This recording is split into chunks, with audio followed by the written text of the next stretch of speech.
बहुत स्वादिष्ट है और नमक का इस्तेमाल ने इसे मजेदार बना दिया। शुक्रिया मेरे आका। तो क्या आप... हालांकि अजीब सा चिपचिपा हो रहा है मुंह में। मेरे ख्याल से ये मिठाई है, इसलिए मैं तुम्हारी आधी दुनिया खत्म करूंगा। आधी दुनिया?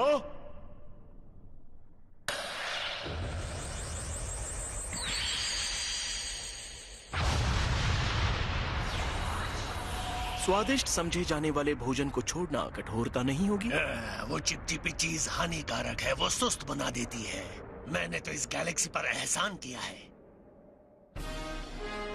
मास्टर हरक्यूलिस, क्या मैं कुछ सवाल पूछ सकता हूँ? विश्व शांति सभा से भव्य पुरस्कार पाने के बाद आपको कैसा महसूस हो रहा है? क्या आपको लगता है उन्हें ये काम पहले करना चाहिए था? बताइए। आप इस बारे में बताइए, हमें बताइए। बयान तैयार किया है जिसे मैं आपको बताना चाहूंगा। मुझे ये कहते हुए गर्व महसूस हो रहा है